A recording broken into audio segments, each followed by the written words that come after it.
possamos ouvir a Tua voz, que possamos, Deus, aprender a Tua palavra, guardá-la no nosso coração, Pai. Para que assim como diz a Tua própria palavra, Senhor Deus, não pecarmos contra Ti, Pai. Por isso, nós pedimos que o Senhor possa abrir os nossos ouvidos, que o Espírito Santo possa nos fazer entender e compreender tudo aquilo que Tu tem preparado para nós. É o que nós pedimos e Te agradecemos em nome de Jesus, Teu Filho amado. Amém.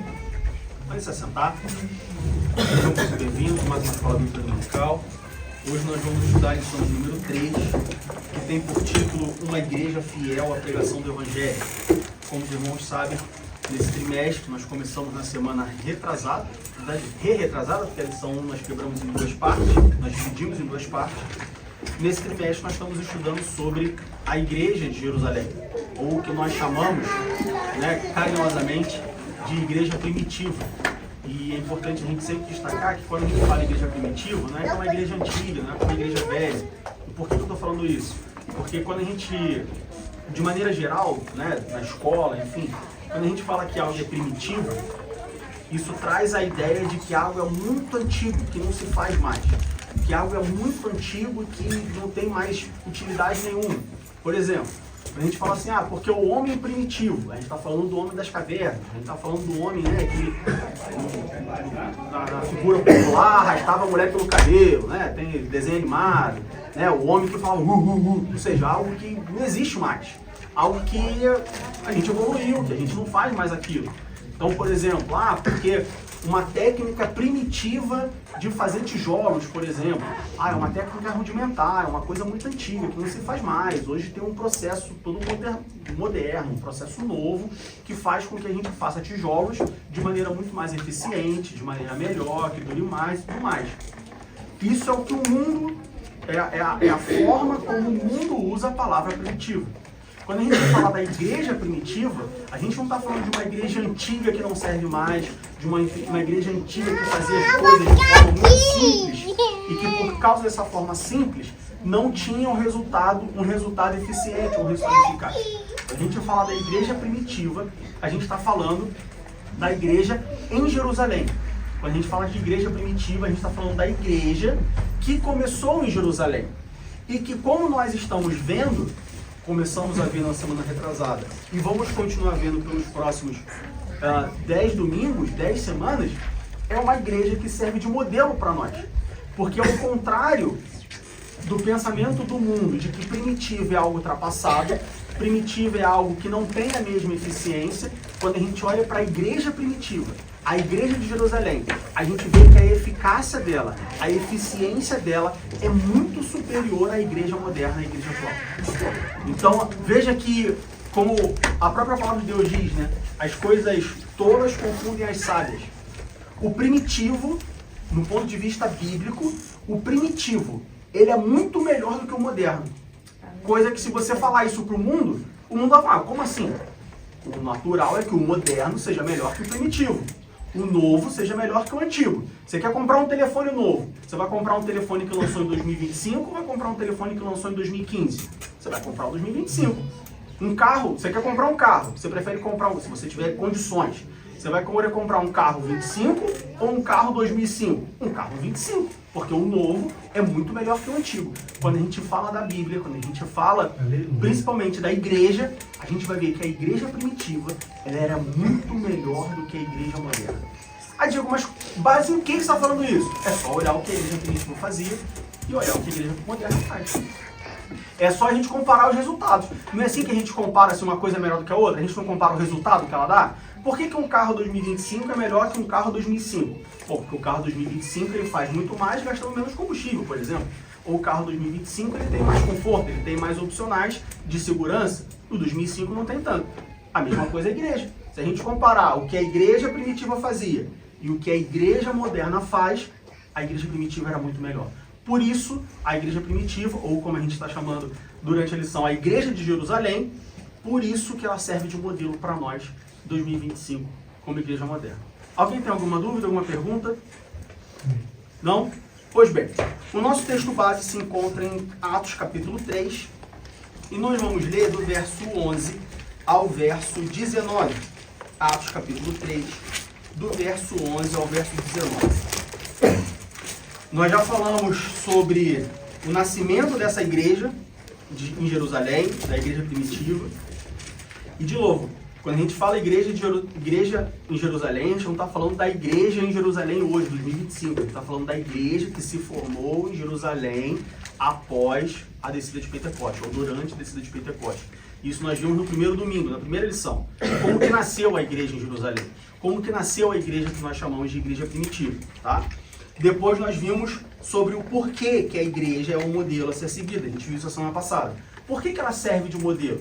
Por que nós, como igreja hoje, e não somente essa igreja, a ADM Berlim, mas qualquer igreja no mundo inteiro, por que ela deve se espelhar na igreja primitiva, se espelhar na igreja de Atos, para poder usá-la como um modelo, como um espelho para os dias de hoje?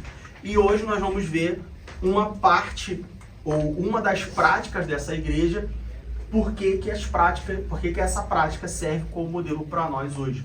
E especificamente nós vamos falar sobre a pregação da igreja. O que a igreja em Jerusalém pregava? O que a igreja moderna prega hoje? Qual é a diferença entre as duas? É simples da gente comparar o que é melhor e o que é pior. Basta comparar os resultados. Quando a igreja primitiva pregava, qual era o resultado que isso gerava? Quando a igreja moderna prega hoje, qual é o resultado que ela gera? Aí a gente compara o resultado e a gente vê qual é melhor e qual é pior.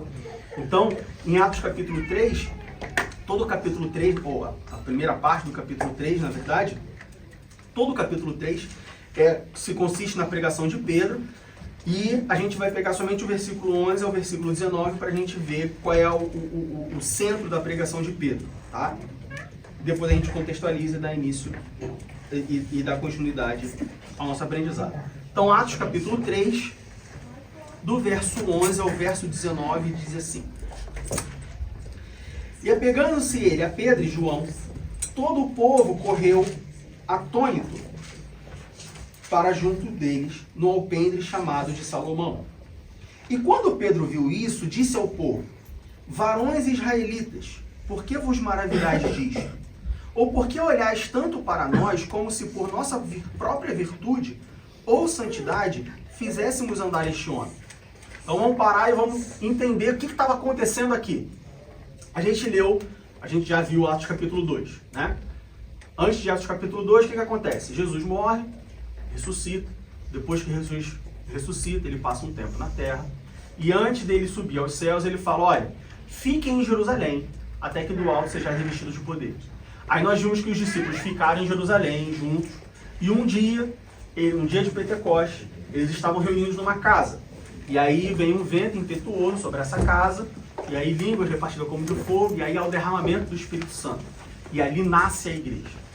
Passado isso, a gente vê sobre as primeiras conversões, ou seja, as pessoas se convertendo ao cristianismo e tudo mais, né? Sendo adicionadas à igreja, como a gente vê lá em Atos capítulo 2, versículo 44. Não, 47. E aí depois a gente tem a passagem de Pedro e João. Atos capítulo 3, no versículo 1, a gente vê que Pedro e João estavam subindo junto ao templo, a hora da oração nona. E aí, enquanto eles estavam subindo em direção ao templo, tinha um coxo, tinha uma pessoa, um paralítico. Esse paralítico pede dinheiro, Pedro e João olham para aquele paralítico e falam: olha, não tenho prata nem ouro, mas o que eu tenho eu te dou, levanta e anda. O homem levanta, anda e imagina, né, ali onde isso aconteceu, o local onde isso aconteceu, era a subida para o templo, era a entrada do templo, ou seja, um lugar cheio, um lugar público. Muitas pessoas, provavelmente, muitas pessoas testemunharam aquilo ali. E aí a gente chega em Atos capítulo 3, versículo 11. Apegando-se ele a Pedro e a João, todo o povo correu atônito para junto deles, no alpendre chamado de Salomão. Alpendre chamado de Salomão era uma região do templo, um canto do templo, tá? Da área externa do templo. Então o povo todo chegou perto de Pedro e João e o que aconteceu? A palavra de Deus diz, no versículo 11, que todo o povo correu atônito, ou seja, né, surpreso, maravilhado, assim, caramba, uma pessoa, um aleijado, acabou de levantar e andar. E quando Pedro viu isso, ou seja, quando ele viu que todo o povo estava correndo atônito em direção a ele e a João, por conta do que estava acontecendo, versículo 12, Pedro diz ao povo: varões israelitas, por que vos maravilhais disto? Ou por que olhais tanto para nós como se por nossa própria virtude ou santidade fizéssemos andar esse homem? Então Pedro pergunta para eles: por que vocês estão tão empolvorosos assim? Por que vocês estão tão maravilhados? Por que vocês estão surpresos porque uma pessoa levantou e começou a andar? O que está acontecendo? E aí entra o que nós chamamos de o discurso de Pedro no templo, ou a pregação de Pedro, né? Pedro, então, começa a sua pregação, e aí nós vamos ler até o versículo 19, tá? Versículo 13. O Deus de Abraão e de Isaac e de Jacó, e aqui Pedro começa a sua pregação, preste atenção do 13 ao 19. O Deus de Abraão e de Isaac e de Jacó, o Deus de nossos pais, glorificou a seu filho Jesus, a quem vos entregastes e perante a face de Pilatos negastes, tendo ele determinado que fosse solto. Mas vós negastes o santo e o justo, e pediste que se vos desse um homem homicida. E matastes o príncipe da vida, o qual Deus ressuscitou dos mortos, do que nós somos testemunhas. E pela fé no seu nome fez o seu nome fortalecer a este que vedes e conheceis. E a fé que é por ele deu a este, na presença de todos vós, esta perfeita saúde. Está falando do homem que acabou de ser curado.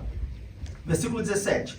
E agora, irmãos, eu sei que o fizestes por ignorância, como também os vossos príncipes.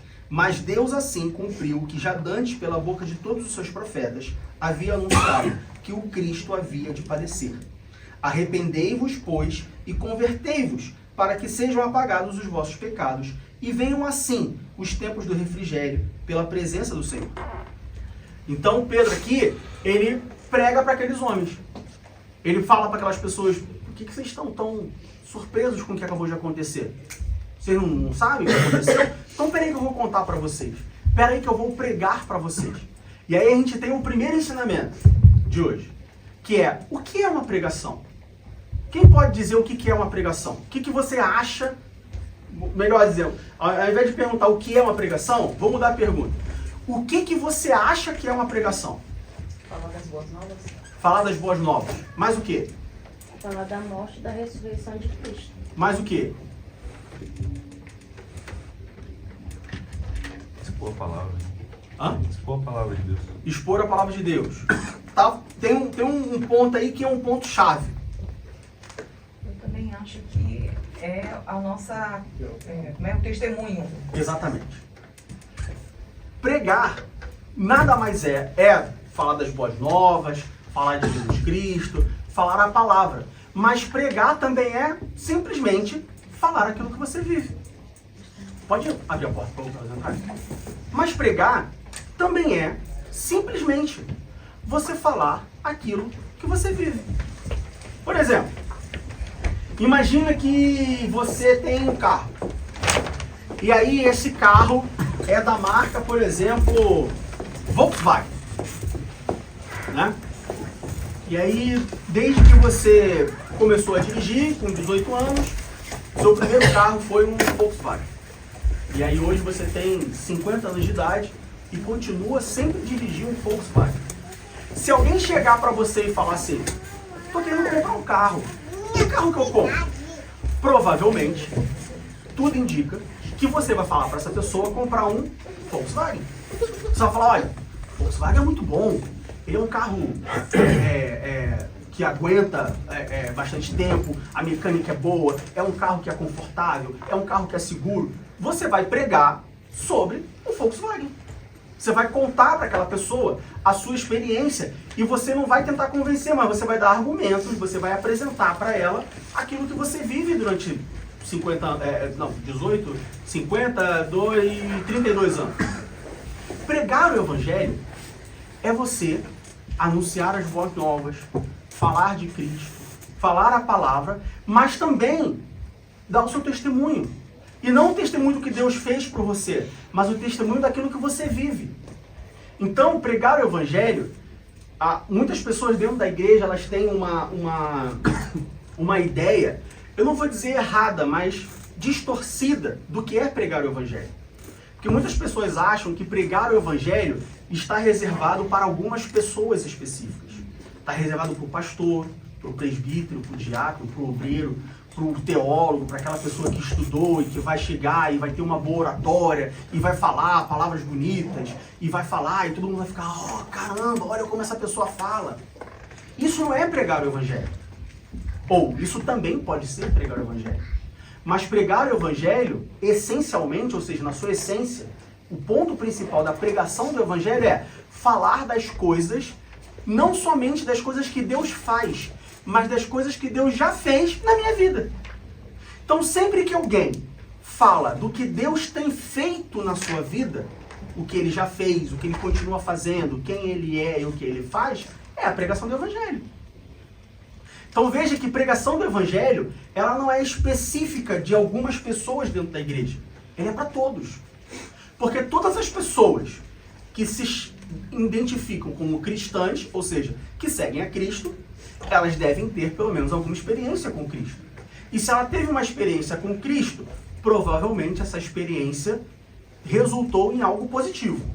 E a experiência com Cristo sempre resulta em alguma coisa positiva. Ela pode ter um pedaço negativo, uma parte negativa, mas o final sempre vai ser positivo.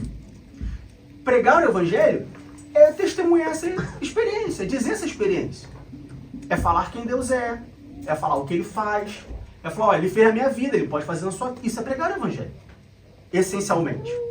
Então a primeira coisa que a gente precisa entender, sair daqui hoje, não sair, mas, bom, de certa forma sair, mas encerrar essa aula, é pregar o evangelho, primeiro, é para todas as pessoas. Não existe uma pessoa que não tenha o ministério da pregação do evangelho. A pessoa pode não ter uma boa oratória, a pessoa pode não saber se expressar bem, por diversos motivos. Às vezes a pessoa é muito envergonhada, então ela não consegue pregar para 3.000 pessoas. Mas pregar o evangelho, todo cristão deve ser capaz de pregar o evangelho. Na sua forma, no seu estilo, da sua maneira. De novo, às vezes você se sente envergonhado, uma pessoa pode se sentir envergonhada de pregar para 3.000 pessoas. Mas quando ela prega para uma pessoa, por exemplo, uma pregação individual, uma conversa. Agora, pregar o evangelho, todo cristão deve ser capaz de pregar o evangelho. Se você por algum motivo entende que você não tem essa capacidade, ore e peça ao Espírito Santo que te dê essa capacidade. Ore e peça ao Espírito Santo que te permita ser um pregador do evangelho. Porque, de novo, todo cristão deve ser um pregador do evangelho. E não sou eu que estou falando. A palavra de Deus que diz. Porque o que Jesus falou para os discípulos? Qual foi o mandamento de Jesus? Um dos últimos mandamentos de Jesus para os discípulos. Ide e pregai o evangelho a todas as criaturas. Pregai. Pregai. Falar do evangelho. Contar do evangelho.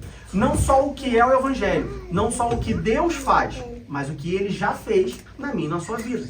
Então veja que pregar o evangelho não é só eu estudar alguma coisa e repetir aquilo. Pregar o evangelho é eu estudar alguma coisa, eu saber, você tem que saber o que você vai falar. Mas é você falar não somente o que ele faz, mas também o que ele já fez. E aí a gente entra na responsabilidade de que é pregar o evangelho. Talvez seja por isso que muitas pessoas rejeitam a pregação do evangelho, por conta da responsabilidade que isso traz. Só que é interessante como que algumas pessoas, elas mentalizam, elas têm a ideia de que, bom, se pregar o evangelho é uma grande responsabilidade, e eu não estou condizente com essa responsabilidade, então eu vou simplesmente não pregar o evangelho. É um pensamento errado. Porque a ideia não é que pregar o evangelho é uma responsabilidade grande, se eu não estou apto a essa responsabilidade, então eu não vou pregar o evangelho. Fazendo isso, nós estamos nos eximindo da responsabilidade e não cumprindo o mandamento de Cristo. Quando, na verdade, a ideia é o contrário. Pregar o evangelho é uma responsabilidade muito grande. Eu preciso viver o que eu prego. Então eu vou lutar para viver o que eu prego, o que eu vou pregar, para que eu possa cumprir o mandamento de Cristo. É interessante como que na igreja hoje, diferente da igreja primitiva, as pessoas fogem da responsabilidade, ao invés de se prepararem para assumir a responsabilidade. Já notaram isso? Que muitas das vezes na igreja hoje, as pessoas até entendem. Tem 2 pontos. Primeiro, muitas pessoas dentro da igreja não entendem a responsabilidade que é servir a Deus. Esse é um ponto. Mas quando as pessoas entendem, Muitas pessoas entendem a responsabilidade, e aí porque elas entendem a responsabilidade, elas falam assim, não, eu não vou servir na igreja porque é muita responsabilidade. E aí ela acaba não servindo. E aí quando a gente fala de serviço, a gente fala de pregação, enfim, serviço a Deus. Porque elas sabem que é uma responsabilidade grande, elas preferem não fazer do que se adequar. Errado diante da Bíblia. Deus nunca escondeu de ninguém que a responsabilidade é grande. Mas ele sempre falou, olha, se você quer, eu te ajudo. A gente tem diversos exemplos sobre isso na Bíblia. Gideão, por exemplo, era um deles. Olha a responsabilidade que Gideão tinha nas suas mãos de livrar o povo. Ele sabia dessa responsabilidade. E ao invés dele falar assim, não, a responsabilidade é muito grande, não quero, ele falou, não, a responsabilidade é grande. Deus, está comigo? Estou com você, Gideão. Pode ir que eu te ajudo. Então vamos junto. Então, se por algum motivo você tem essa ideia de que, não, é uma responsabilidade muito grande pregar o evangelho. Eu não estou pronto para essa responsabilidade. Ao invés de você abrir mão de cumprir o mandamento de Cristo, peça ao Espírito Santo que te ajude a se adequar nessa responsabilidade, para que você possa cumprir o mandamento de Cristo. Veja bem, pregar o evangelho não é um mandamento do pastor. Pregar o evangelho não é uma obrigação de todo membro da igreja. Pregar o evangelho é um mandamento de Cristo, não é um pedido, é um mandamento. Pregar o evangelho não é um pedido de Jesus Cristo, é um mandamento. Existe diferença entre pedir e mandar. Infelizmente hoje no mundo, por diversas razões, muitas pessoas confundem pedido com mandamento, com ordem. As pessoas acham que tudo é um pedido e faz se quiser. Não, existem mandamentos. Na Bíblia existem mandamentos, existem ordens que são para serem cumpridas. Não é para ser cumprida se eu quero, se eu concordo, se eu penso. Não, é para cumprir. Jesus não fala, olha, se vocês quiserem, se vocês tiverem aptidão, se vocês estiverem em disponibilidade, se vocês estiverem de acordo, vão e preguem o evangelho. Jesus falou, ide e pregar o evangelho. Não tem condição. É para ir. Se Jesus falou para eu ir e eu não estou indo, quem é o errado do lado? Qual lado está errado? Sou eu. Ele mandou eu ir e eu não estou cumprindo.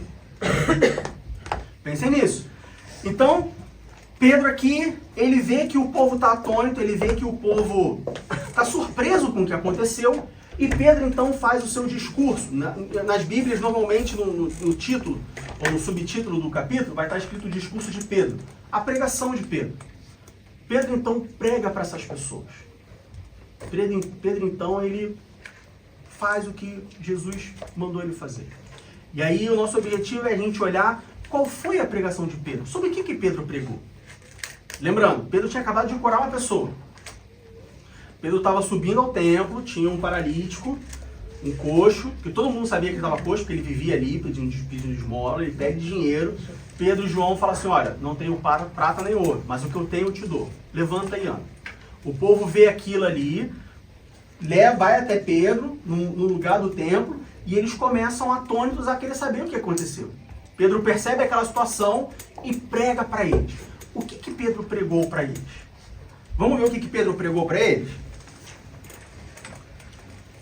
Atos capítulo 3, do verso 11 ao verso 19.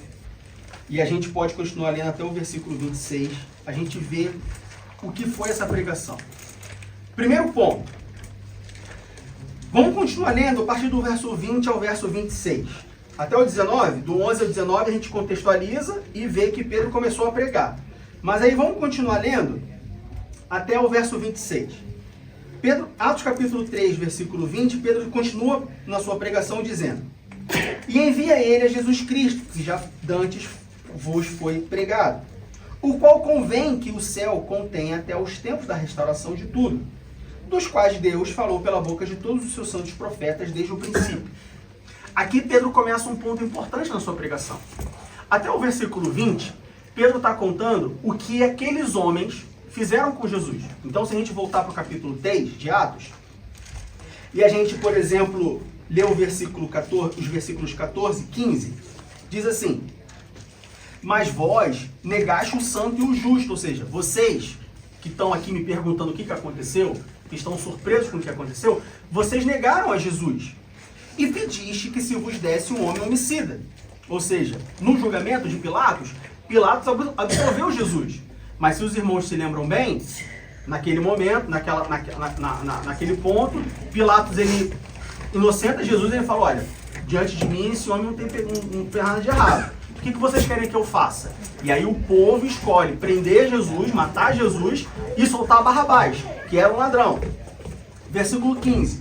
E matastes o príncipe da vida, ao qual Deus ressuscitou dos mortos, do que nós somos testemunhos. Então, até o versículo 20, na sua pregação, Pedro está mostrando para o povo: olha, vocês estão surpresos com o que aconteceu, mas foram vocês que mandaram matar ele.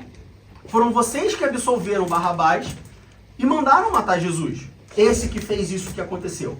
Aí, a partir do versículo 21, a gente nota que Pedro, ele já muda a sua pregação. Por que ele faz isso?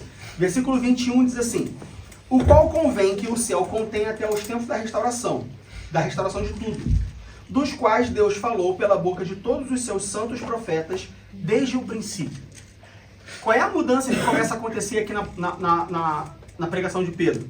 Pedro começa a olhar para as Escrituras. Então, nós que na pregação de Pedro, primeiro ele mostra o pecado do povo, ele denuncia o erro do povo, o que o povo fez, o que aqueles homens fizeram. Depois, Pedro olha para as Escrituras, ele começa a voltar para as Escrituras e ele fala assim: olha, versículo 20 de novo, olha, esse Jesus Cristo que vocês mandaram matar, ele vai voltar, o qual convém que o céu contenha, ou seja, que o céu contenha Jesus Cristo, até os tempos da restauração de tudo, dos quais Deus falou pela boca de todos os seus santos profetas desde o princípio. Então aqui Pedro ele começa a citar a Bíblia. Claro que a Bíblia, na época de Pedro, não era a Bíblia que nós temos hoje, mas Pedro aqui ele começa a citar o que Deus já tinha falado. Então note que a pregação do Evangelho, ela tem que primeiro denunciar um pecado, apontar um erro. Não existe pregação do Evangelho sem denúncia de pecado. Porque a pregação do Evangelho, a gente vai ver isso mais para frente, é sobre Jesus Cristo. É sobre o que Jesus Cristo faz. E qual é a principal coisa que Jesus Cristo faz? Me dá um emprego? Uma casa, um carro, uma família, um marido, um filho? Qual é a principal coisa que Jesus faz? Nos transformar. Hã? É nos transformar. Mas antes de transformar, ele faz uma coisa. Perdoar os pecados. Perdoar os pecados. A salvação é consequência do perdão de pecados. A transformação é consequência da salvação. A principal coisa que Jesus faz é perdoar os pecados. Se não tem pecado, não tem ação de Jesus. Certo? Se a principal coisa que Jesus faz, se Jesus veio ao mundo para perdoar os pecados, se não tem pecado, o que Jesus faz é inútil. Sim ou não? Vamos lá. Moro no Brasil, Rio de Janeiro. Comprei um par de esqui. Faz sentido? Não tem neve no Rio de Janeiro. Não planejo sair do Rio de Janeiro. Então eu tenho um par de esqui, por mais caro, por mais moderno, por mais tecnológico que ele seja, não faz a mínima diferença. É uma coisa muito boa, que ajuda muitas pessoas, mas para mim não serve. Se uma pregação não denuncia pecado, o que o Jesus faz não faz diferença. Não tem pecado. Se não tem pecado, não precisa de perdão. Você já pensou alguém tentar pregar o evangelho para Jesus? Não faz diferença. Jesus não tinha pecado. Então não precisa ouvir a pregação de alguém que limpa os pecados, que perdoa os pecados, porque não serve para ele. Então veja que a pregação de Pedro, o primeiro elemento de uma pregação, e aqui essa lição ela pode ser uma mini aula de homilética. O que é homilética? Quando a gente faz seminário, né, na teologia, homilética é a matéria que ensina a pessoa a ser pregador, ou seja, técnicas de pregação, como falar, o que falar, do jeito de falar e tudo mais.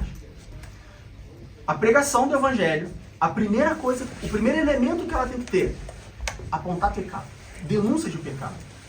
De novo, se uma pregação não diz, olha, isso está errado, ela não vai continuar bem. Porque depois, no futuro, ela tem que apresentar alguém que perdoa aquele pecado do início.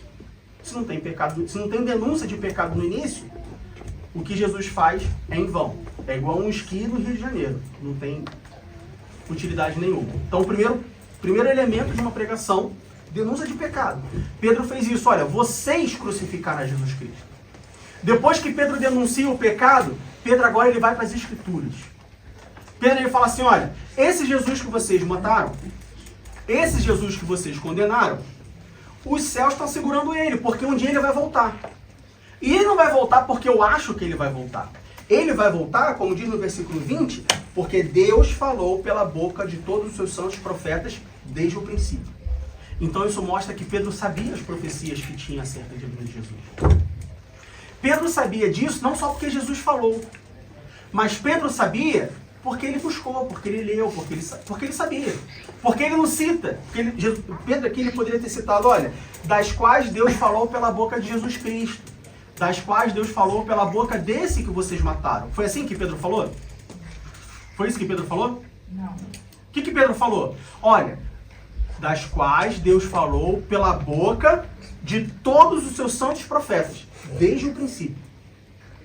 Então Pedro não estava falando somente daquilo que ele ouviu falar. Pedro está falando daquilo que ele tinha lido, daquilo que ele sabia. Pedro sabia que desde o início Deus tinha falado. Pedro aqui, durante a sua pregação, ele volta para as Escrituras. Segundo elemento de uma pregação. Uma pregação tem que ter Bíblia. Uma pregação não pode ser somente uma experiência da minha vida. Isso é um testemunho, isso não é uma pregação. Uma pregação tem que ter Bíblia. E é muito interessante, e assim, isso não é uma crítica, tá? Sem sombra de dúvida, não é uma crítica que eu estou fazendo, é apenas um comportamento que a gente vê que ao longo dos anos ele foi sendo replicado e muitas pessoas meio que, a impressão que dá é que não percebem o que estão fazendo e acaba perpetuando esse comportamento. Algumas pessoas, quando elas pregam, elas falam. Aí depois ela fala assim, mas para não ficar das minhas palavras, vou ler um versículo tal. E muitas vezes passa a impressão seguinte, olha, para você dizer que eu estou mentindo, eu vou te dar um versículo. Só que a pregação ela tem que ser em cima da Bíblia. E não a Bíblia ser utilizada como suporte da pregação, como complemento da pregação. Entende o que eu estou querendo dizer? Muitas pessoas elas pregam, elas falam um monte de coisa. E aí depois elas colocam um versículo da Bíblia só para não dizer assim, olha, não teve Bíblia. Mas a pregação inteira não tinha nada de Bíblia. Só que é interessante como que a igreja hoje, ela acha que a obra de Deus, a pregação do Evangelho, o ensino do Evangelho, é como uma receita de comida. O que eu quero dizer com isso? Que às vezes você faz, assim, eu não sou nenhum cozinheiro, mas certamente aqui tem várias pessoas que cozinham. Você faz um prato lá, você faz uma sopa, por exemplo, e aí você fala assim, você prova e fala assim, tá meio sem sal. Vou colocar uma pitadinha de sal, só para não dizer que eu não coloquei sal. Tem pessoas, tem igrejas hoje, que na pregação da igreja, que no serviço da igreja, ela faz do jeito dela, a pessoa faz do jeito que bem entende, e aí no final coloca um versículozinho só para não dizer que não teve. Não é isso que a Bíblia nos mostra. É o contrário. Toda a base, todo o fundamento é Bíblia. É a palavra de Deus. A pregação do Evangelho, ela tem que ser toda baseada na Bíblia. E não utilizar a Bíblia para basear o que eu falo. A ordem está invertida. Muitas pessoas, elas querem pregar. Eu quero pregar sobre por que o microfone é preto com vermelho. E aí eu preparo toda uma pregação. E depois que eu preparo a pregação, poxa, mas eu não li o versículo da Bíblia. Bom, deixa eu procurar aqui na Bíblia se tem algum versículo que diz que o microfone tem que ser preto com vermelho. E aí, se eu achar, eu uso esse versículo e, como está escrito na Bíblia, o microfone tem que ser preto e vermelho. Ou seja, eu usei a Bíblia? Usei. Mas eu usei a Bíblia para basear, para validar uma coisa que eu pensei. E não que eu pensei algo baseado no que a Bíblia diz. A ordem está invertida. Isso faz diferença. Isso é um perigo. Porque isso abre uma porta para distorcer as pregações. Então, por exemplo, vou pregar. Hoje eu vou trazer uma mensagem de ânimo para a igreja. Hoje eu vou trazer uma mensagem para que a igreja saia da igreja, para que o povo saia da igreja hoje, né, assim, animado e forte e vigoroso, porque o inverno está chegando, eu quero que as pessoas se sintam poderosas e saibam que elas podem todas as coisas. Então eu vou usar lá o texto de Efésios que diz, tudo posso naquele que me fortalece. Aí passa uma pregação inteira, não, meu irmão, porque você pode tudo, porque você serve a um Deus poderoso, um Deus que faz todas as coisas, e você pode ter tudo o que você quiser, porque você serve a um Deus que dá todas as coisas. Então, e aí a pessoa sai da igreja, não, porque se eu quiser agora eu posso, eu sou o super-homem. Só que a pessoa usou um texto bíblico para basear o que ela queria falar. E não falou o que o texto bíblico diz. Porque se você for para o versículo, todas as coisas posso naquele que me fortalece, e você for ler o contexto do versículo, você vai ver que todas as coisas que você pode são coisas ruins, são sofrimento. Quando Paulo termina falando tudo posso naquele que me fortalece, os versículos anteriores posso sofrer, posso morrer, posso ser perseguido, passar fome. Tudo posso naquele que me fortalece. Veja que trocar a ordem faz diferença na mensagem da pregação. É por isso que depois de denunciar o pecado do povo, a primeira coisa que Pedro faz é ir para a Bíblia. É ir para o texto sagrado. O que falava o texto sagrado?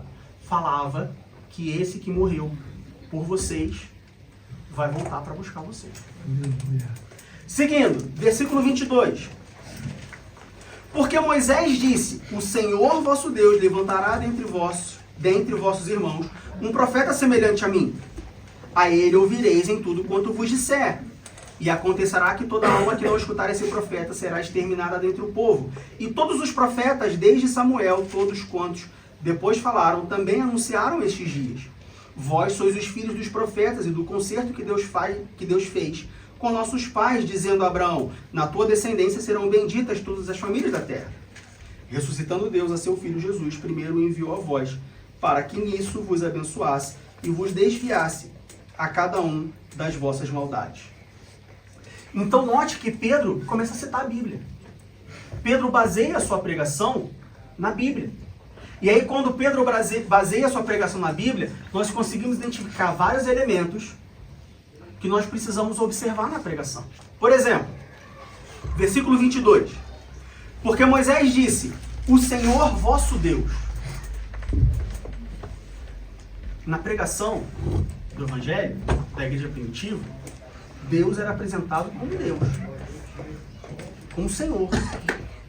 E uma coisa que eu sempre falo, nós não chamamos Deus de Senhor porque Ele é mais velho. Vou repetir. Nós não chamamos Deus de Senhor porque Ele é mais velho. Não, Ele é mais velho que todo mundo, Ele que criou todas as coisas, então por uma questão de respeito, eu chamo a Deus de Senhor. Não. Nós chamamos Deus de Senhor porque Ele é o nosso Senhor, nosso dono. Foi Ele quem nos comprou do pecado, da escravidão do pecado. Foi Ele quem falou assim, quanto custa para tirar o Diego do pecado? Para tirar o Diego do pecado tem que ser o sangue de uma pessoa inocente e sem pecado. Bom, quem tem alguém inocente sem pecado? Já sei, meu filho. Jesus, vai lá e morre e paga o preço pela escravidão do Diego. E agora o Diego é meu. Veja bem, nós não somos comprados para sermos livres. Nós somos comprados para sermos de Deus. Aleluia. A liberdade não é fazer o que eu quero. A liberdade é não ter que fazer aquilo que eu não quero. É diferente. Vou repetir. A liberdade para a qual Deus nos chamou não é eu poder fazer o que eu quero. A liberdade para a qual Deus me chamou, a liberdade para a qual Deus me comprou, é para eu não ter que fazer aquilo que eu não quero. Ou seja, eu não quero pecar, então eu tenho a escolha de não pecar. Antes de ser comprado por Deus, como escravo do pecado, eu não tinha escolha. Eu não queria pecar, mas eu pecava, porque eu não tinha escolha, eu era escravo do pecado. Agora, quando eu sou liberto pelo sacrifício de Jesus Cristo, quando eu sou comprado por Deus, eu tenho a opção de pecar somente se eu quiser.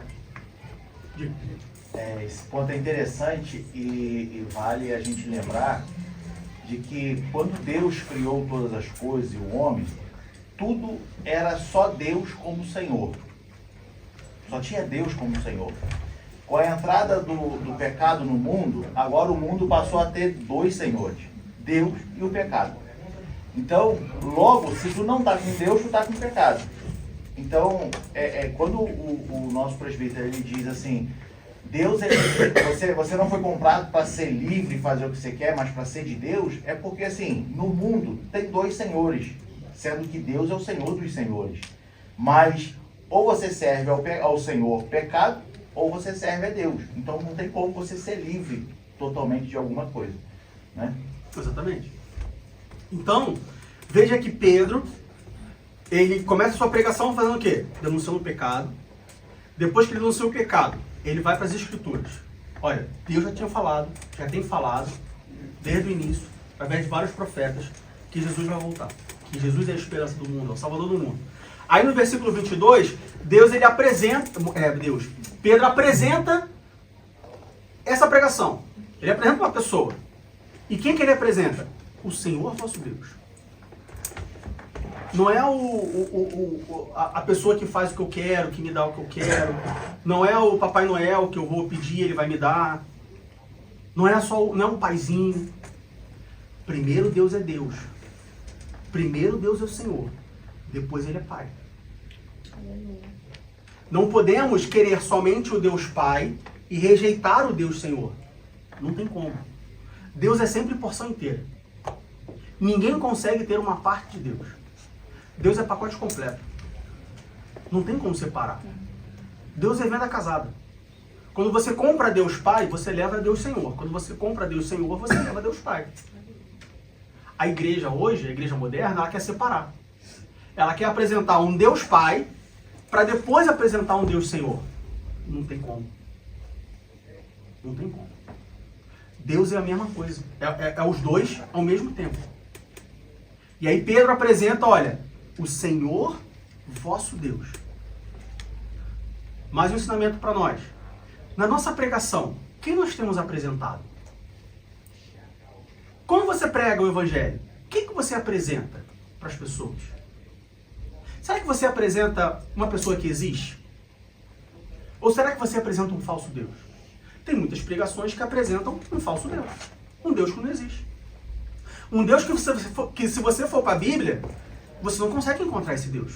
Ele não existe. É um Deus falso. Olha que perigo. Igrejas apresentando um Deus que não existe. Idolatria.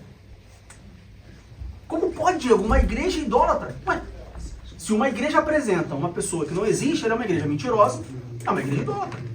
Mentirosa porque ela está apresentando alguém que não existe. Idólatra porque ela está idolatrando, ela está adorando alguém que não existe. Alguém que não é o verdadeiro Deus. E lá em Êxodo, qual é o primeiro mandamento? Então uma igreja mentirosa e idólatra. Olha que perigo. 2025. Quantas igrejas são mentirosas e idólatras? Às vezes idólatras de si mesmos, né? Servem a si mesmos. Vamos entrar nesse ponto aí também. Pedro dá prosseguimento à sua pregação apresentando o Senhor vosso Deus. Seguindo adiante. O Senhor vosso Deus levantará dentre vossos irmãos um profeta semelhante a mim. Esse é um ponto interessante. Não é exatamente dentro do nosso assunto, mas eu achei interessante abrir um parênteses sobre isso. Pedro ele fala assim, olha, o Senhor vosso Deus levantará dentre os vossos irmãos, levantará dentro de vocês um profeta semelhante a mim. E aí, por que eu achei isso interessante e válido a gente abrir um breve parênteses para mencionar isso? Porque todo mundo quer ser profeta na igreja. Mas quase ninguém quer ser profeta como Pedro foi. Pedro, ele dá a cara a tapa, ele fala, ó, um profeta semelhante a mim. Vamos ver como que Pedro foi um profeta? Pedro foi um profeta falando o que as pessoas queriam ouvir. Ele começa a pregação dele denunciando um pecado.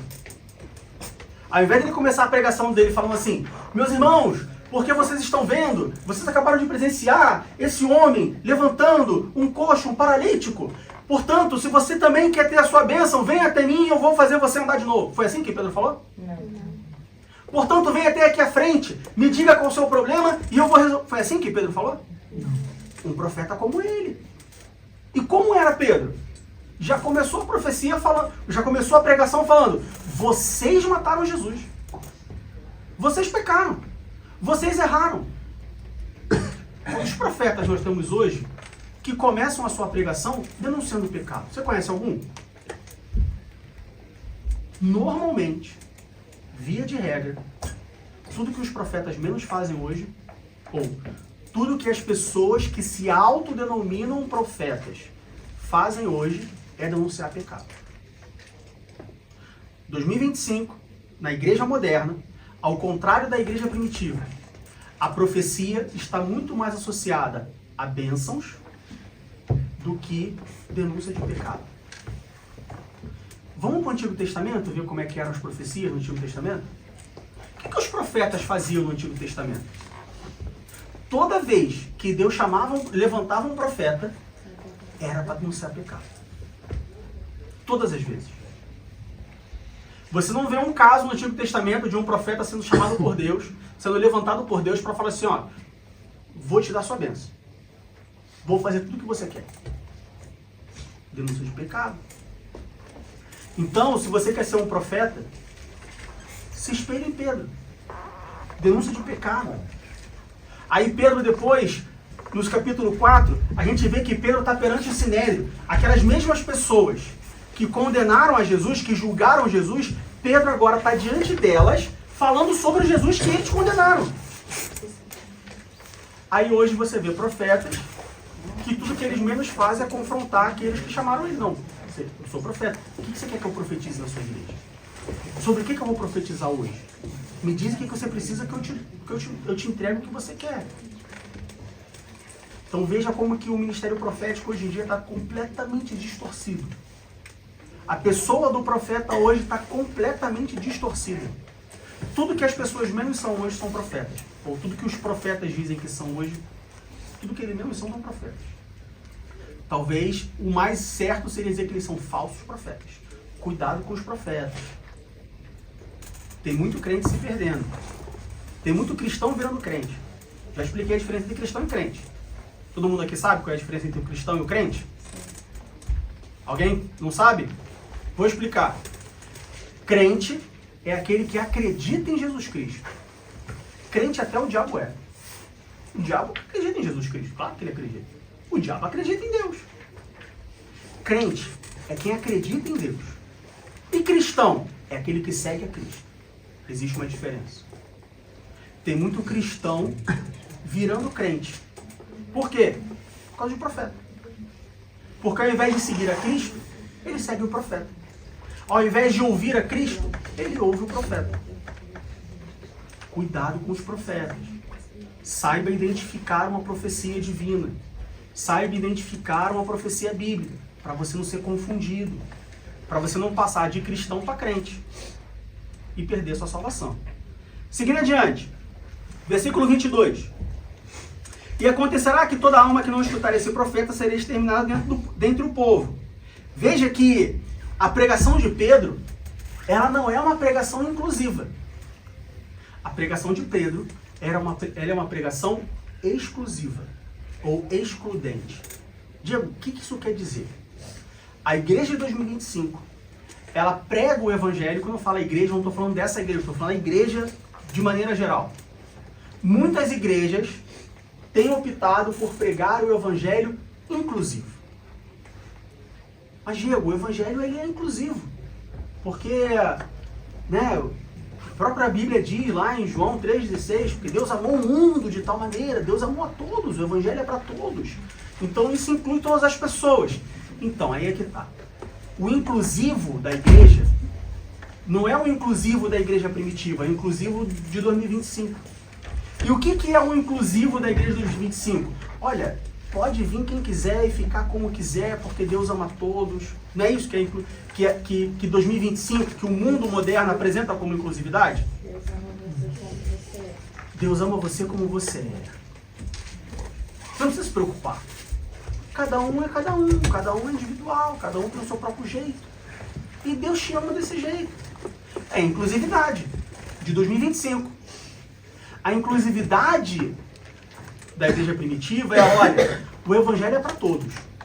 Mas como diz no versículo 23, toda alma que não escutar será exterminada dentro do povo. A inclusividade da igreja primitiva é, olha, vem quem quiser, mas para ficar tem um jeito certo de ficar.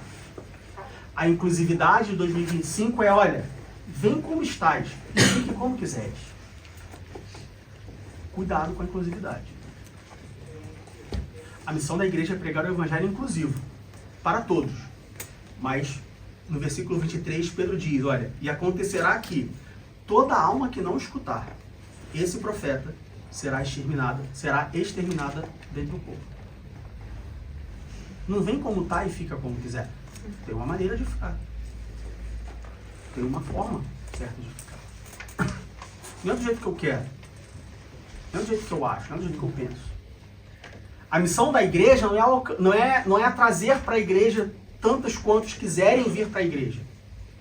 A missão da igreja é pregar o evangelho a toda criatura. Mas para se salvar tem um jeito certo. Tem um caminho. O caminho é um só. Jesus disse que ele era um caminho? Não. Ele falou que era o quê? O caminho, um artigo definido. E é interessante que o artigo definido ele tem toda a gramática. No português, no alemão, no inglês. Definido, é o caminho. Só tem um caminho. Não tem outro jeito. Então, enquanto muitas igrejas estão preocupadas em trazer muita gente para dentro da igreja, poucas estão preocupadas com quem fica dentro da igreja. Será que está do jeito certo? Muitos pastores e muitas lideranças estão preocupados em trazer muitas pessoas, mas não estão preocupados em como essas pessoas estão ficando. É um problema que a igreja enfrenta hoje. Fazendo uma comparação esdrúxula, mais lúdica, querem encher o cesto de laranja, mas não está preocupado se a laranja está podre ou não. E aí enche o cesto de laranja. Nesse meio vem laranja boa, laranja doce, laranja podre. Ao longo do tempo, o que acontece? Apodrece tudo.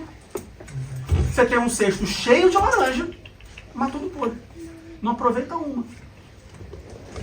Quando o ceifeiro vier para ver as laranjas, eu falo, ih, pai, tá tudo podre, não dá para levar nenhuma pro céu. Tá tudo podre. Não aproveita para nada. Por quê?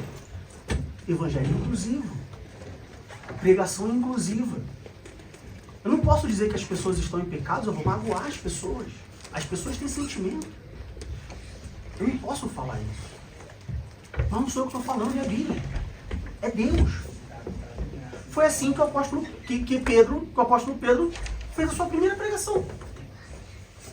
Pregou a Bíblia. E o que a Bíblia diz? Somos todos pecadores. E como pecadores, não posso chegar perto de Deus, porque Deus é santo. Se eu quero estar próximo de Deus, eu preciso me santificar. Eu não posso ter pecado. Não tem invenção. É a Bíblia. É um requisito do próprio Deus. Ah, mas é injusto. Mas foi ele quem fez as regras. Foi ele quem falou que é assim. Ou eu aceito, ou eu escolho outro, eu procuro outro. Você é livre para fazer o que você quiser. De novo, Deus nos comprou para a liberdade. Para eu ter a opção de não fazer aquilo que eu não quero. Mas se o que você quer é fazer isso, então faça. Você é livre para fazer o que você quer. E não fazer aquilo que você não quer. Versículo 24. E todos os profetas, desde Samuel, todos quantos depois falaram, também anunciaram estes dias. Versículo 25. Vós sois os filhos dos profetas e do concerto que Deus fez com os nossos pais, dizendo a Abraão, na tua descendência serão benditas todas as famílias da terra. Aqui nós vemos que Pedro conhecia as Escrituras. Pedro aqui ele menciona as Escrituras. Como a gente já falou, Pedro utilizou a palavra de Deus como base para a sua pregação. E não como complemento para a sua pregação. Lembre-se disso. Todos nós aqui somos pregadores do Evangelho. E sempre que vocês forem pregar, Não usem a Bíblia como complemento da pregação. A Bíblia ela tem que ser a base da pregação. A Bíblia não é a cereja do bolo.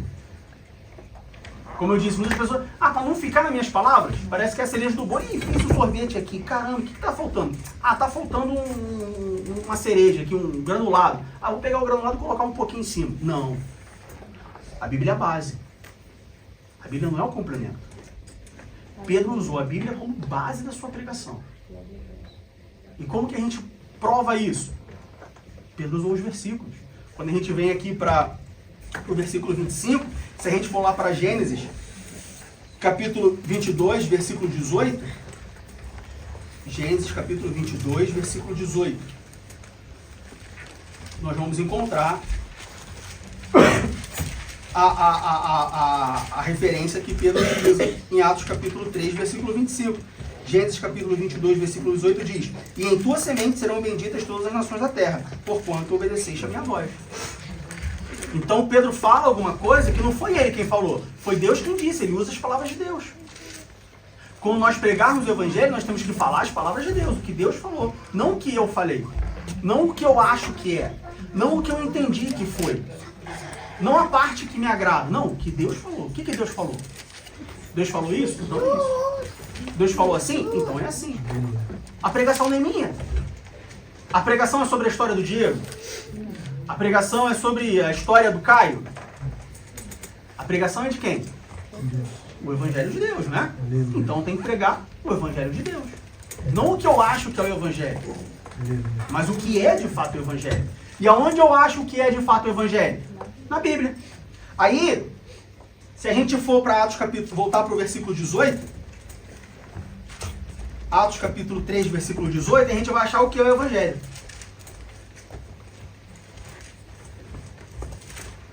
Atos capítulo 3, versículo 18. O que é o Evangelho de Deus?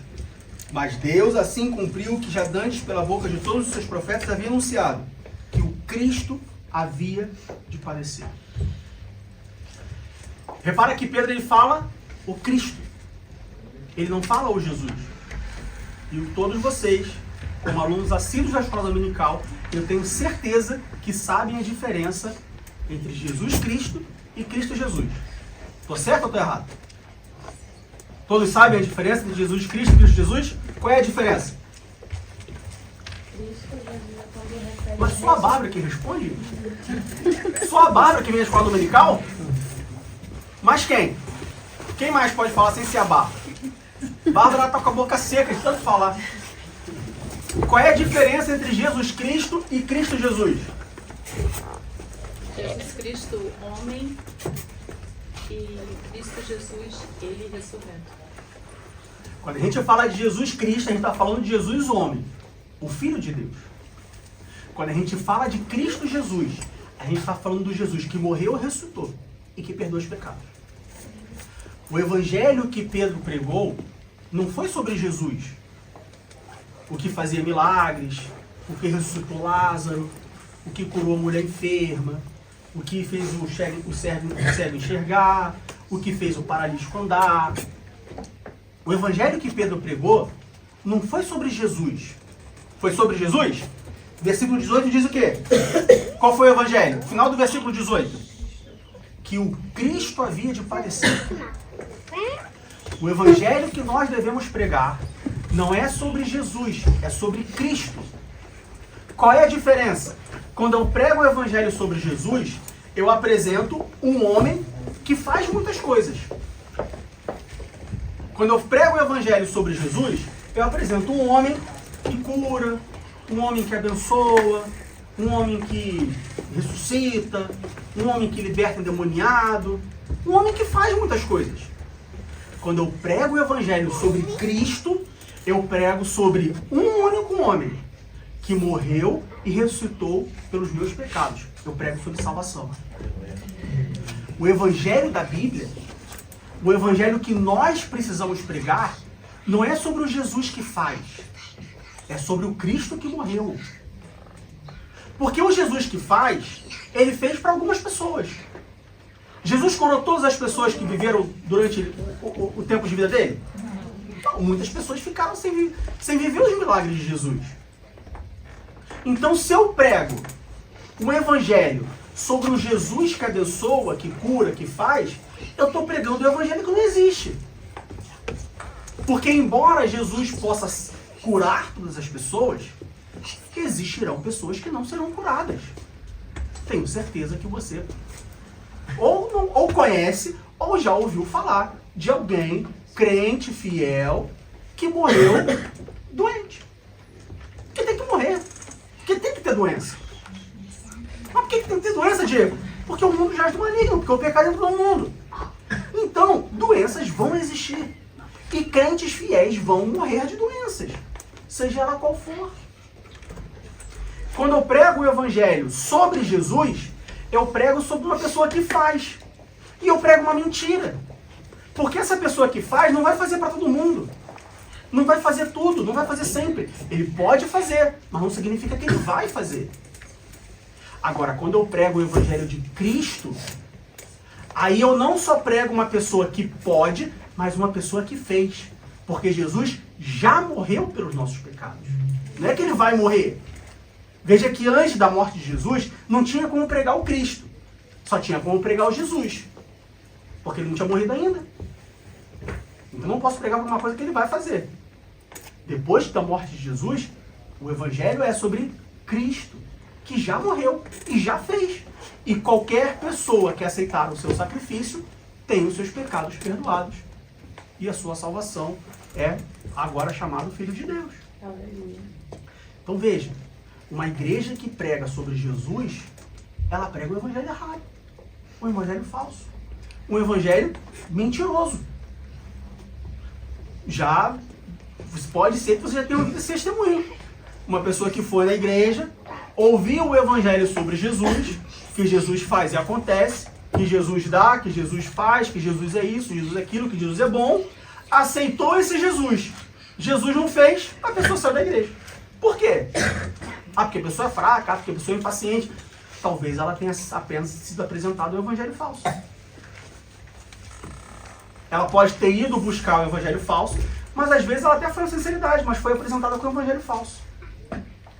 E aí Jesus não fez, ela falou, poxa, mas o Diego me levou para a igreja falando que ia me apresentar uma pessoa. Aí me apresentou uma pessoa que faz tudo que eu quero. Eu aceitei essa pessoa. Fez tudo o que ele quer, ele não fez o que eu quero, então não quero mais, eu quero outra pessoa. Vou para outro lugar. A culpa talvez seja minha, que eu dei um Jesus falso para essa pessoa. Preguei para ela o evangelho que não existe.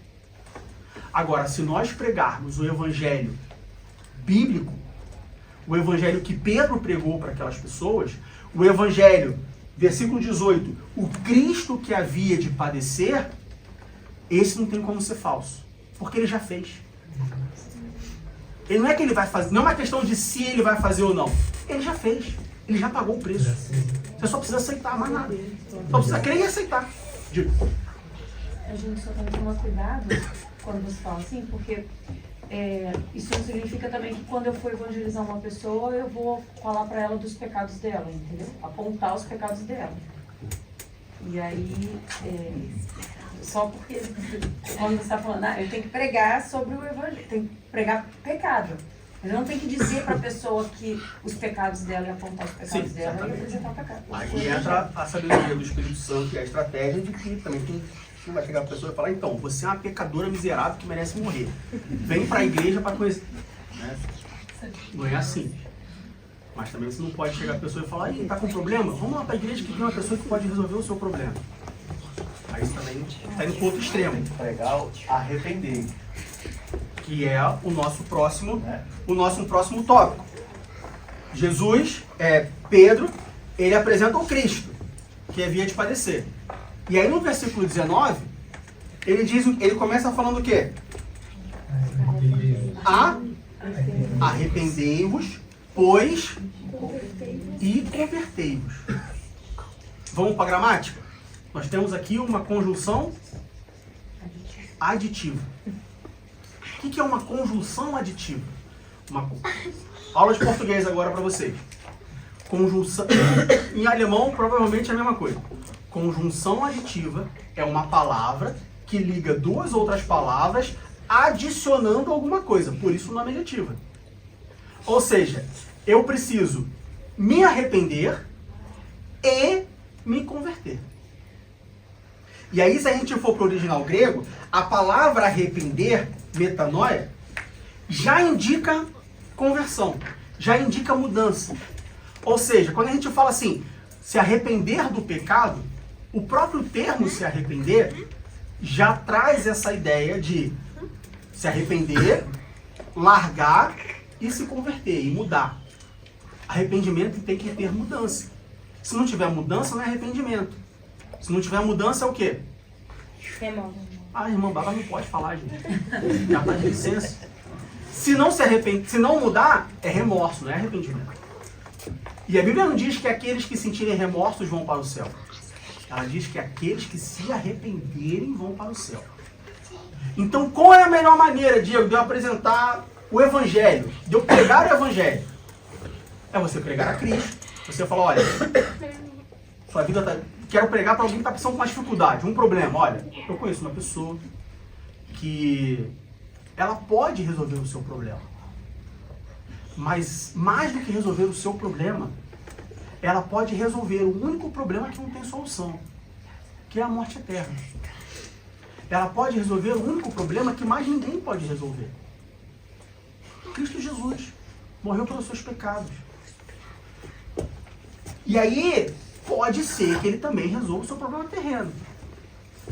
Então, você tem que saber apresentar o Evangelho. E saber apresentar o Evangelho não é uma questão de tática para enganar a pessoa, para ser evasivo. Não, é saber apresentar o Evangelho no sentido de apresentar o Evangelho correto. Porque, de fato, Cristo Jesus também é Jesus Cristo.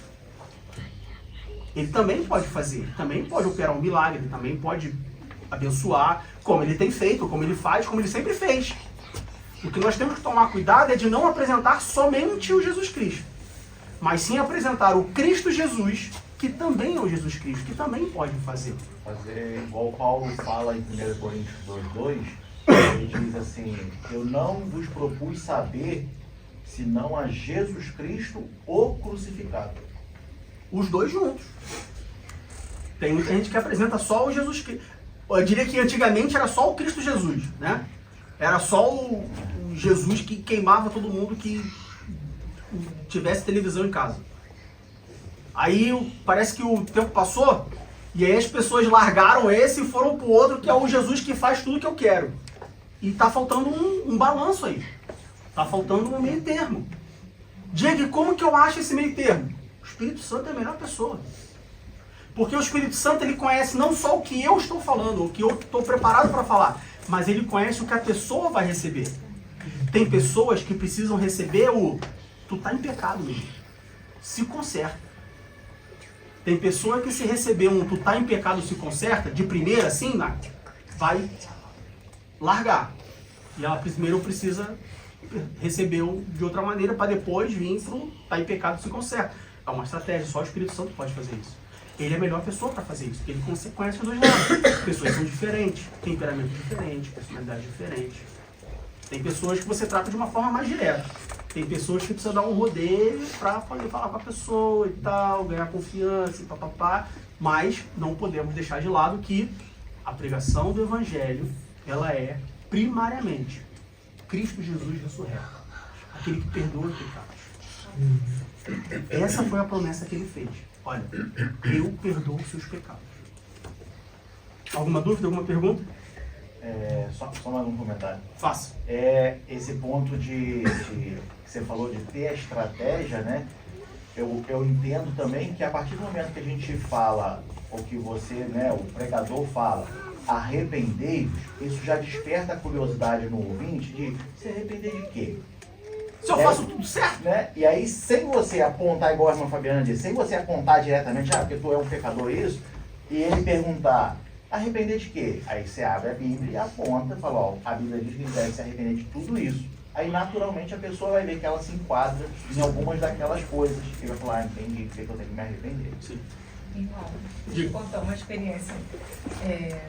Uma amiga me pediu para ela chamou um pastor, eu conhecia, né, para fazer uma oração por ela.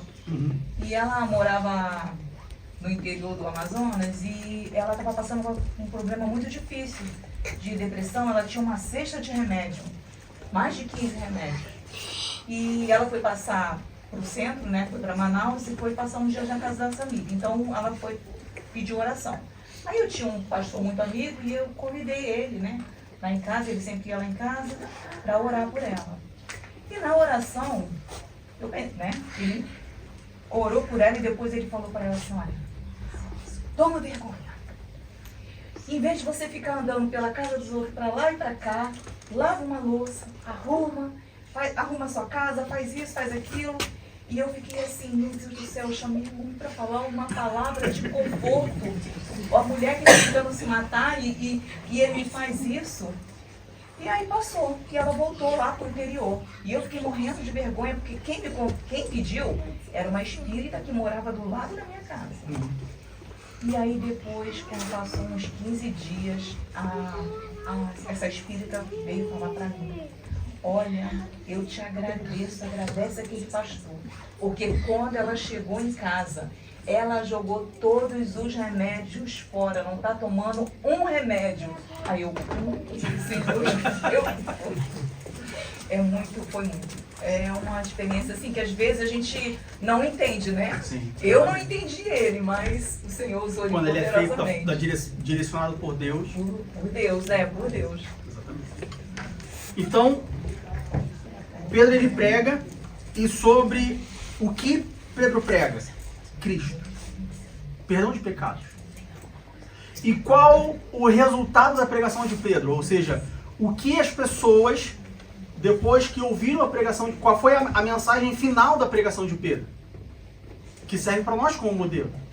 Quando nós pregamos o Evangelho, o que essa pregação do Evangelho deve causar nas pessoas? Versículo 19. Arrependimento e conversão. Mudança de vida. É claro que a gente pode dizer assim, existem resultados primários e secundários. Tá? O resultado primário de uma pregação, arrependimento e mudança de vida. Resultado secundário de uma pregação, esperança, conforto e outras coisas. Então não é que uma pregação ela tem que ter só arrependimento.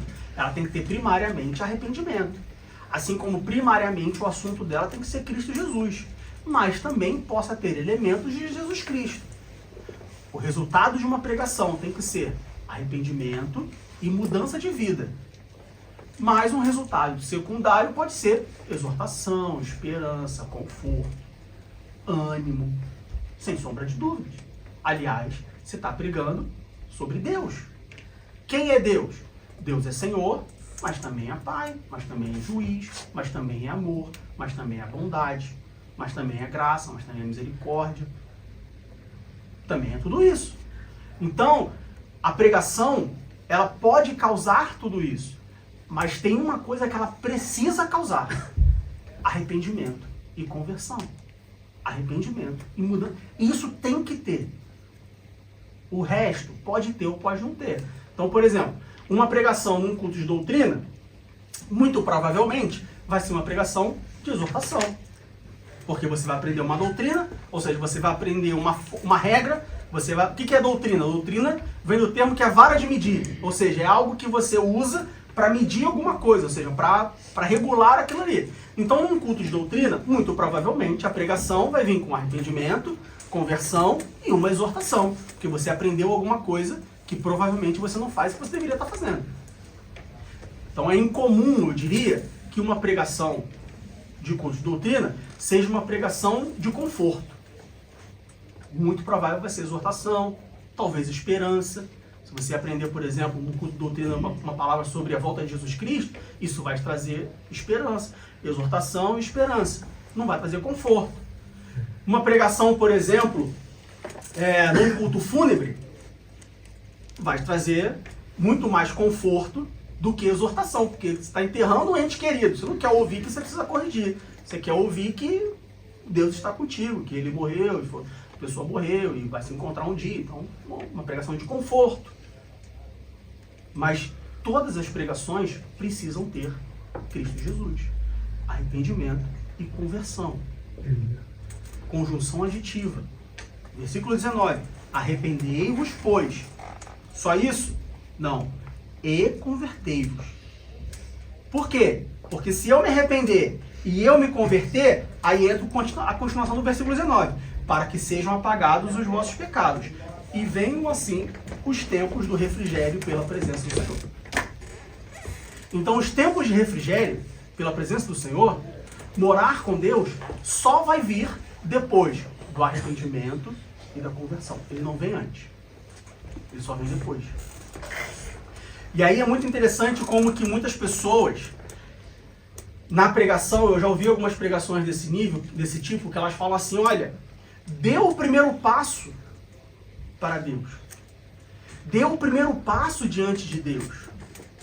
Meu irmão, o meu passo é o segundo, não é o primeiro. Porque Deus já fez. Ele não vai fazer. Quem deu o primeiro passo foi Deus. Não foi Ele quem enviou o seu único filho? Ele amou primeiro. Ele amou primeiro. Então o que eu faço é uma tentativa de retribuição. Eu não vou conseguir retribuir porque eu não tenho como pagar. Mas eu faço porque Ele fez. Então veja que quando a gente olha a pregação do Evangelho, não pelo ponto de vista de eu vou dar o primeiro passo, e sim eu vou dar o segundo passo, isso muda não só a conversão, mas muda a vida cristã. Porque aí eu não vou servir a Deus para que Ele possa me abençoar. Eu vou servir a Deus porque Ele me salvou. Eu vou obedecer a Deus porque Ele me salvou. E não vou obedecer a Deus para que Ele me abençoe. Então veja que essa perspectiva de quem deu o primeiro passo muda não só a conversão, mas muda a caminhada cristã. Onde não é eu andando e Deus me seguindo, não, é Deus na frente e eu atrás dele. E a gente poderia passar uma outra aula inteira só meditando sobre o que muda quando eu coloco eu seguindo a Deus e não Deus me seguindo. Muitas pessoas confundem, porque como tem o texto lá, que Jesus diz que os sinais seguirão, as pessoas acham que a caminhada cristã é eu na frente e Deus atrás me seguindo e limpando a minha bagunça. Quando não, a caminhada cristã é Deus na frente, Jesus na frente e eu seguindo a Deus. Jesus não fala, vinde após mim? Ele não fala, vinde antes de mim. Ele fala, vinde após mim, todos os que estão feridos, cansados, me segue. E não eu vou seguir vocês. Então veja, quando a gente apresenta o Evangelho, onde nós damos o primeiro passo, nós estamos apresentando o Evangelho falso, errado, que não existe. E se esse Evangelho não existe, ele não vai trazer resultados. A pregação de Pedro nos mostra como deve ser a pregação da igreja. Então, para a gente encerrar, primeiro, quem são os pregadores do Evangelho? Só a direção da igreja? Só a liderança? Só o pastor? Quem são os pregadores do Evangelho? Todos os pregadores do Evangelho. Jesus disse, ide e pregai o Evangelho a toda criatura. Segundo, diga, entendi a minha missão. A partir de hoje vou escrever na porta da geladeira, você é um pregador do Evangelho, vou passar a ser um pregador do Evangelho. Como que eu prego o Evangelho? Vai para Atos capítulo 3. Olha a pregação de Pedro. Olha os elementos da pregação de Pedro. E quais são esses elementos? Primeiro, denúncia de pecado. Como a irmã Fabiana falou.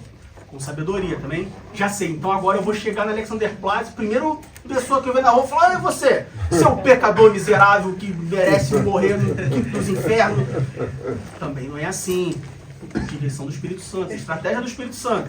Mas uma pregação tem que ter denúncia de pecado. Depois da denúncia de pecado, o que essa pregação tem que ter? Palavra de Deus. A Bíblia tem que ser a base da minha pregação e não um complemento da minha pregação. Se a Bíblia for a base da minha pregação, o objeto da minha pregação, o assunto da minha pregação vai ser sobre quem? Jesus. Graças a Deus que foi a irmã Bárbara que respondeu.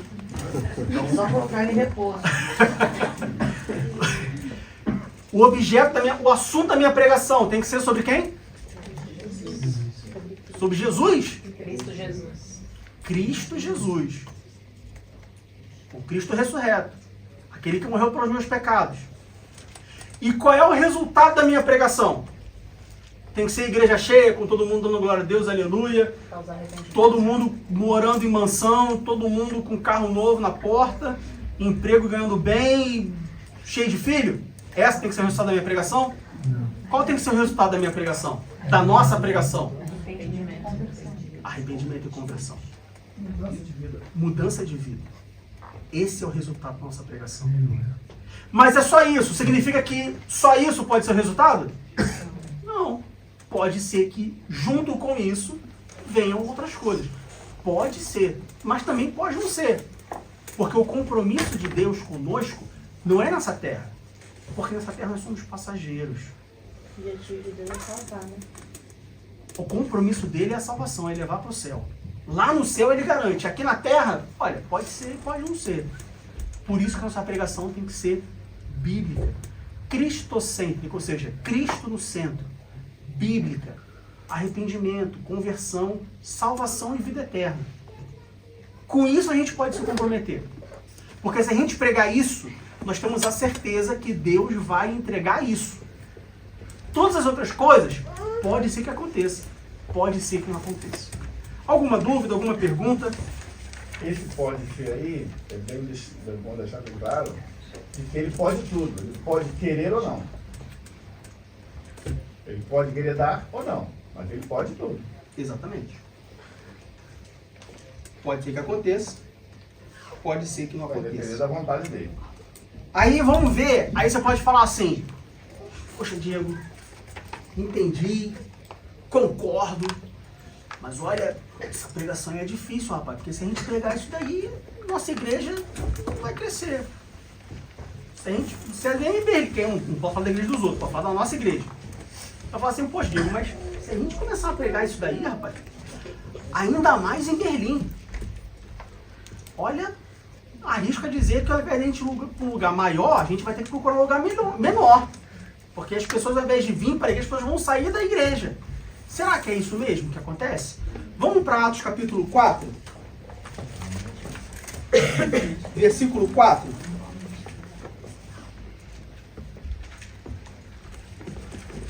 Irmã Bárbara, a irmã está muito calada hoje. Pode ler Atos capítulo 4, versículo 4? Amém. Deixa eu ler. Muitos, porém, do que ouviram a palavra, creram. E chegou o número desses homens a quase 5.000. O evangelho de Cristo, o evangelho bíblico, 5.000 pessoas quase, ouviram e creram. Então não se preocupe se a palavra é pesada ou não. Se preocupe com a pregação da palavra bíblica. Quem convence é o Espírito Santo. E pode ter certeza que se a pregação for bíblica, Deus tem um compromisso. O Espírito Santo tem um compromisso. E vai, 5.000 pessoas, 5.000 pessoas perante o Sinédrio. 5.000 pessoas. Isso aconteceu depois de Pedro, como um bom colérico, falar que vocês mataram ele. Vocês mataram ele, ou seja, Pedro não foi, né, não chegou falando, oh, veja bem. Não, Pedro já chegou com o pé na bom porta. colérico. Se a gente for voltar antes, no capítulo 4, diz assim, 4:1. E estando eles falando ao povo, sobreveram os sacerdotes e o capitão do templo e os saduceus, doendo-se muito de que ensinassem o povo e anunciassem em Jesus a ressurreição dos mortos, e lançaram mão deles e os encarceraram na prisão até o dia seguinte, pois já era tarde. Então veja, Pedro fez a pregação bíblica, Pedro foi preso, e depois que o povo viu que eles foram presos, versículo 4, muitos, porém, dos que ouviram a palavra, creram, e chegou o número desses homens a quase 5.000. Eles tinham acabado de ver o que aconteceu com uma pessoa que pregou aquele evangelho. O que eles fizeram? Aceitaram o evangelho. Não dá para explicar. Mas acontece se nós pregarmos o evangelho puro e simples.